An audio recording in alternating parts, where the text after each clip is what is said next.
Marsh, Jans, well, probably not White, but Marsh and Jans. You know, there's probably a room in there to put those guys straight in, and especially in a do or die sort of relegation game, just to play your better players. Yeah, well, you know, we'll see how selection goes, but I think it's not a bad suggestion.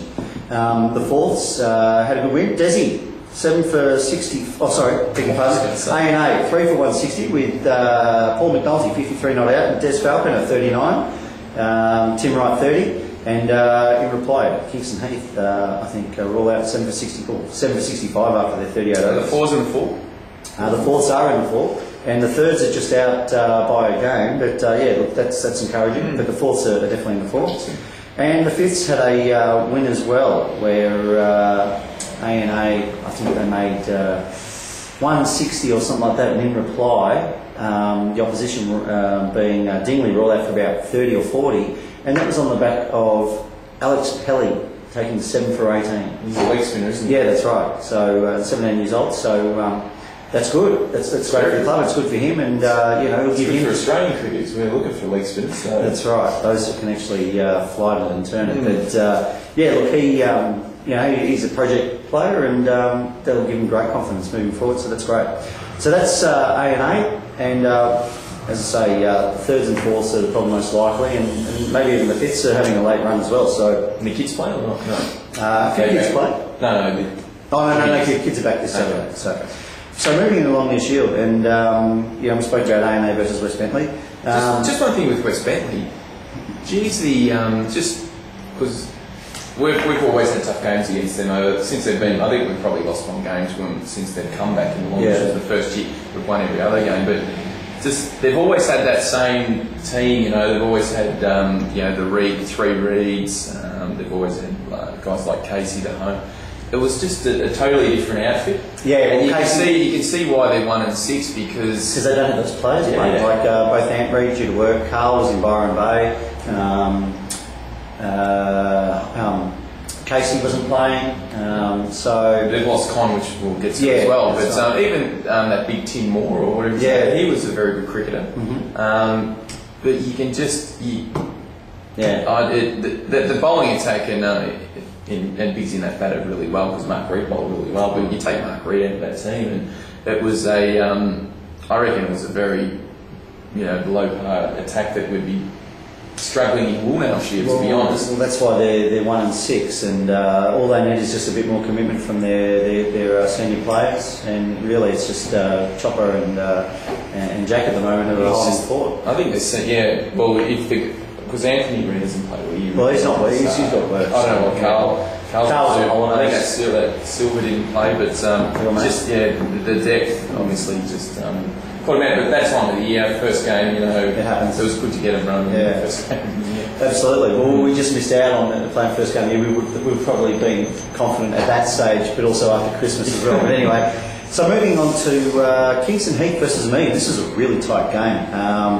Amiga made 9 for 145, and that's not a bad result for Amiga. And their bread and butter over the years has been suffocating opposition when they've got a good score to defend. Patrick 36 and Lay with 30. Leroy has taken another 3 wickets for Kingston Heath, and ever since he's come back, they've won probably 3 out of the last 4 games or 5 games, I believe. So good on them. Leroy's good experience. That's right. And in reply, I think Kingston Heath were like 9 for 134, so they still needed 12 runs to win with only 2 overs to go. Yep. And they just did it in singles, from what I heard, and that's completely uncharacteristic for Amiga to allow that to happen. And it was 10 and 11 batting. It wasn't as if they had a senior bat protecting the tail. So, well done, Kingston Heath. They won 2, maybe 3 games last year, and no, I think it was only 2. And this year, after 7 rounds, they've already won 3. So they're slowly progressing, and their kids are just getting more and more experience. Exactly right. But all it means is that now there's a bit of this. I think West Bentley is still on the 1, but as is Mackie. Yeah. So it just makes it harder for me, because if they can pick up a game like this, then they're off the mark. And but yeah, well, and it would have been very important if they'd won that, because they're. It's West Bentley versus Mackie next week. So one of those teams is going to remain on 6 points, and another one's probably going to get away from that, slip away from that relegation zone. Whoever Exactly wins right. that. So they'll be kicking themselves a meager, but There you go. That's what happens. There's 0-7. And I know we've made comments about the media in the past episodes about plays and who they should, well, not who they should play, but more observations, I guess you want to call it. But I saw that they finally put Wilkinson up, who I think made 100 last game in the twos.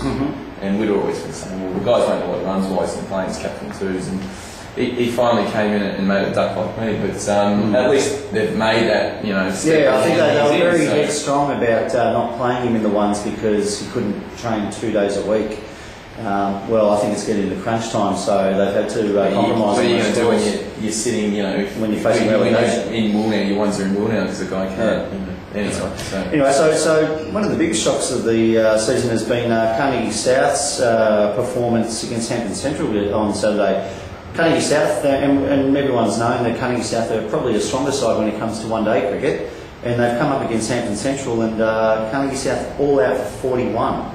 Lachlan Hay taking 7 wickets. I think because I think Carnegie South actually played a really good game before Christmas. Hanley got 50 odd 5, so it was against a good team. So they would have been very confident. Was it the page? Someone. But anyway, they would have been very confident coming into this game. But Hampton Central passed them 3 down. And that was Stevie May's swan song. He's gone back to the UK. So, was he working with them? Something. Yeah. I think he's a professional player up there, so I think he's gone there to reside permanently. Bloody minus 20 degrees over there. Yeah, well, and obviously, so he's gone up there for a reason. There'll be no other reason. Well, that's going to hurt because again, I was. They're now third on the ladder, Hampton Central, with 5 and 2. If you remember, we've been talking him up, but as a potential top 4 team at the very start of the season. Because he's solid. Because and the reasons why, because they've got those mature heads, and that was always going to be the question when they come up against a team like Carnegie South who are very young. Yeah. Those older heads are going to be invaluable. So I think that's what exactly happened here. But I think we got Carnegie next week. So. Yeah, we do on the rebound. Yeah. So that'll be we'll have to. No, it's a King George. So we'll have to definitely be on top of our game, as we need to in every game. Obviously, we're not exactly a club that can be complacent with opposition, but Carnegie South will definitely be bubbling away to make amends for that. Now, what we were probably talking is the grand final preview, which may differ now due to some club changes, but East Anningham against Bentley Uniting finished 8th for 133. And they were batting pretty well early on, from what I believe. But then again, Ash Russell, with his left arm orthodox, bowled his full 9 overs and took 2 for 19, and put the screws on East Andy's batting. I think Sebzo came in, bowled his leggies and took 4 for 22. Is he leggies? Yeah, I heard he took 3 wickets and 7 balls, and I think the names were Martin.